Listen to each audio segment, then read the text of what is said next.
Hola, bienvenidos nuevamente a este espacio de bienestar universitario de la Facultad de Educación a Distancia de la Universidad Militar Nueva Granada. El día de hoy continuaremos hablando de nuestro tema autoestima, esa situación de reflexionar, sentir para cambiar. En la última entrega hablábamos de lo importante que es pensar sobre lo que pienso, que suena en algún momento a algo redundante, pero que a veces no es tan fácil pensar sobre lo que pienso. ¿Qué es lo que estoy pensando? ¿Qué es lo que pienso de mí mismo? ¿Qué es lo que pienso de las situaciones?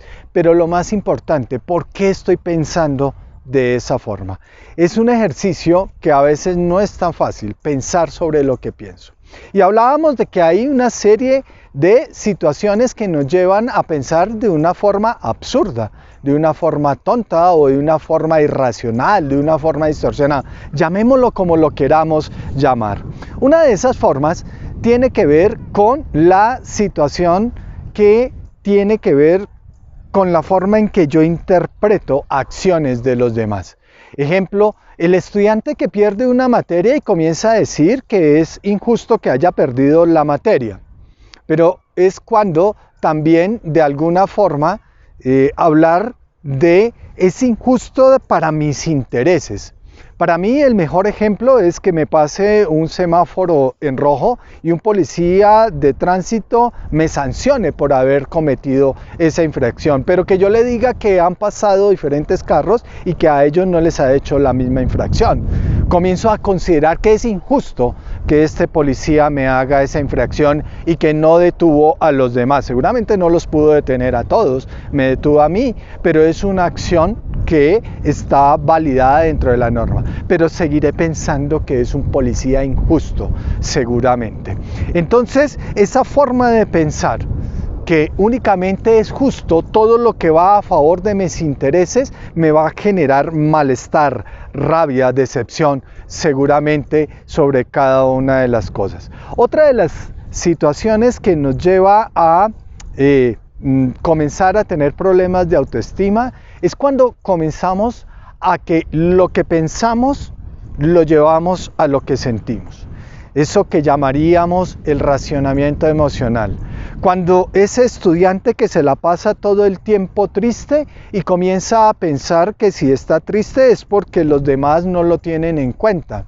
Comenzar a pensar de esta forma es cuando amanece el día gris, nubloso o de pronto hasta lluvioso y pensar a decir que va a ser un día harto, que va a ser un día aburridor. Y generalmente comienza a estar esa profecía autorrealizada.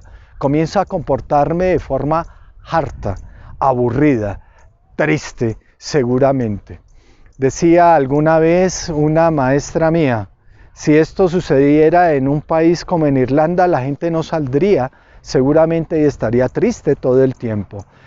Este tipo de situaciones nos llevaría a eso que es cuando intentamos pensar una cosa y llevarlo a nuestra emoción. Por eso decimos, lo pienso y comienzo a realizarlo de alguna forma. Otra de las cosas que podríamos comenzar a encontrarnos tiene que ver con el hecho de comenzar a generar la responsabilidad sobre otros, seguramente. Comenzar a colocar esas condiciones frente a la situación. Ejemplo que podría decir un estudiante cuando comienza a decir yo podría ser mejor estudiante si cambiaran a ese profesor, o yo sería mejor estudiante si cambiara de universidad. Esa es una situación que comienza a ser condicionante, pero sobre la cual yo puedo tener control, pero comienzo a colocar la responsabilidad sobre los otros. Hay otra situación que tiene que ver con la forma en que nosotros pensamos sobre sí mismos y sobre la lectura que hacemos de un contexto. Esta tiene que ver con nosotros mismos. Cuando las personas comienzan a colocarse en esos rótulos sobre sí mismos. A veces en mi consulta comienza uno a encontrarse con esas personas que traen el rótulo, seguramente, traen como el cartón acá colocado. Comienzan a decirse soy un tonto, soy un idiota, soy un agresivo, soy un depresivo, soy una mala persona de alguna forma. Yo siempre les digo a mis pacientes, quítese el rótulo. Deje el rótulo para nosotros los profesionales, para la estadística, para las notas que nosotros, pero usted quítese el rótulo de alguna forma. A veces no es tan fácil, porque es cuando un estudiante no puede hacer amigos porque tiene dificultades para hablar con el sexo opuesto y comienza a decir, soy tímido, y como soy tímido, nunca comienzo a hablar con otras personas del sexo opuesto. Soy un inútil, en vez de decir que ha cometido errores.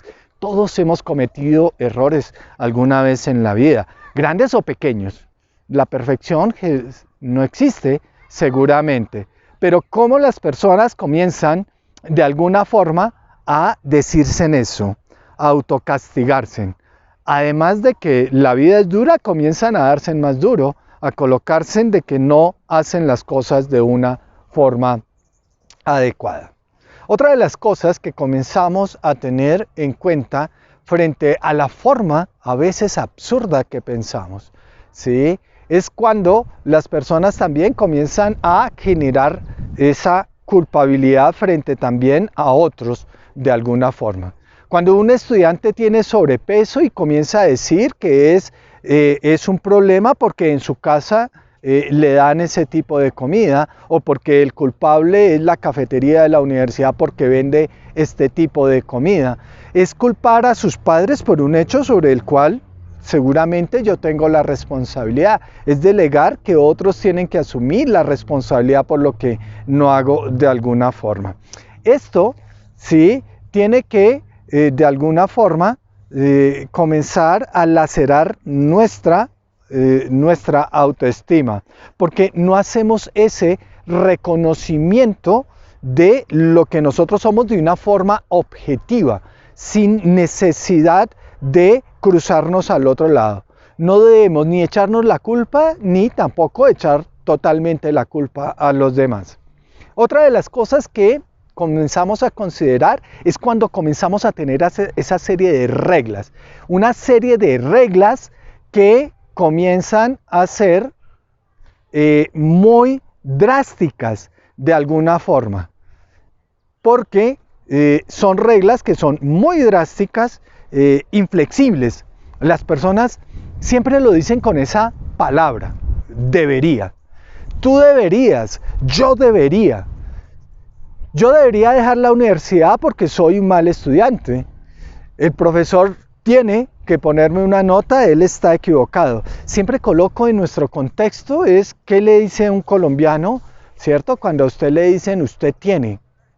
Un colombiano dice tengo que morirme, seguramente. Pero a veces comenzamos a tener ese tipo de reglas tan exigentes con nosotros mismos. ¿Cómo deberían ser las cosas?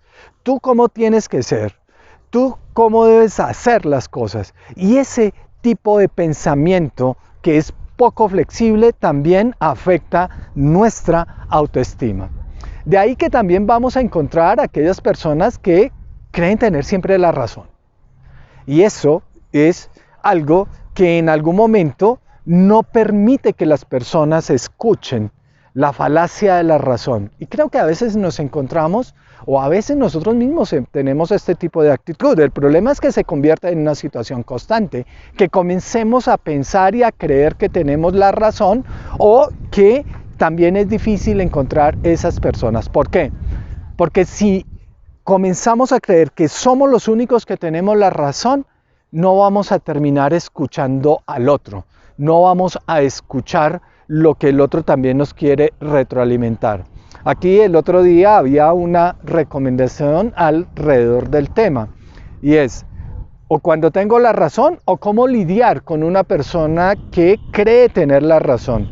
Invítalo a que primero te escuche, invítalo a que dile, ven, quiero que me escuches primero para tratar de retroalimentar. Recordemos que estas personas, el mayor problema es que no escuchan de alguna forma. Y finalmente, una de las cosas que a veces lacera y lastima la autoestima tiene que ver con la recompensa divina. Son aquellas personas que están esperando que las cosas cambien mágicamente. Y a veces consideramos que la recompensa divina tiene que ver con el hecho de esperar pócimas mágicas para el tema. Una pócima mágica, a veces cuando estamos hablando de mejorar la autoestima, esperamos ir a un curso en donde nos digan cuál es, nos evalúen la autoestima y digan cuáles son nuestras competencias. No. La autoestima es un proceso que es constante, es cotidiano. Por eso hablamos siempre que es desde que me levanto y me veo al espejo, hasta la noche en donde hago mi evaluación del día. No hay una fórmula mágica frente al tema de autoestima. Es una constante, es el diario vivir, seguramente. Cuando trabajaba en el tema, a veces creemos que es una pócima mágica. Y eso es lo que a veces las personas se quedan teniendo con respecto a el tema de la autoestima. Revisaba en días anteriores el tema de la falacia divina, en especial en situaciones de mujeres que han sido maltratadas. Y encontraba que este tipo y estilo de pensamiento es el que más prevalece en este tipo de mujeres, víctimas de violencia en su momento. Pero ¿por qué terminan estando de alguna forma, hacen parte de este tipo de pensamiento? Porque están pensando que en algún momento su pareja va a cambiar, que va a llegar un momento en que su pareja va a cambiar de alguna forma. Y eso hace parte de un pensamiento erróneo, de un pensamiento, porque a veces la pareja no va a cambiar y se quedan esperando que su pareja cambie. Quería hacer esta anotación, porque tiene que ver con estas mujeres que se quedan esperando que las cosas cambien de alguna forma. De allí que, en últimas, como les decía, mejorar nuestra autoestima no viene en cápsulas, es un proceso constante de evaluación, de medición, de evaluación, de introspección, de eso que no nos gusta hacer seguramente, de la reflexión, de pensar sobre sí mismo, de pensar sobre lo que pienso, y de ahí que seguiría el siguiente paso, que será nuestra próxima sesión, en donde hablaremos con detalle acerca de algo que es importante: la conducta asertiva, el comportamiento asertivo, la comunicación asertiva. ¿Qué es eso que nos va a permitir llevar a hacer qué? A expresar lo que siento. ¿Cómo hacer para expresar los sentimientos? ¿Cómo hacerlo de una forma adecuada? ¿Cómo llegar a que pueda expresar lo que sienta sin el temor de hacerle daño a los otros? Generalmente esto sucede en las relaciones de pareja. ¿Cómo hago para expresarle al otro? Porque a veces sentimos el temor de alguna forma de que vamos a hacer daño. Pero eso lo podemos corregir en la medida en que podemos tener una conducta y una comunicación asertiva. ¿Cómo expresar? Hablábamos de pensar sobre lo que pienso, y ahorita en nuestra próxima sesión, invitación que vamos a tener todos para que hablemos de eso. ¿Qué es lo que siento? Pensar sobre lo que siento. Esa es una situación que a veces tampoco las personas hacemos. ¿Qué es lo que estoy sintiendo de alguna forma? De ahí que quiero desde acá invitarlos nuevamente a que estén en nuestra próxima sesión. Sesión que estaremos posiblemente en un directo con ustedes respondiendo todas las preguntas que puedan tener sobre este apasionante tema. Un tema apasionante para todos, para cada uno de nosotros, para nuestra salud mental, emocional y hasta física, porque la autoestima tiene que ver también con nuestra salud física. Bienvenidos entonces, y los esperamos en esta próxima sesión para trabajar este nuevo tema.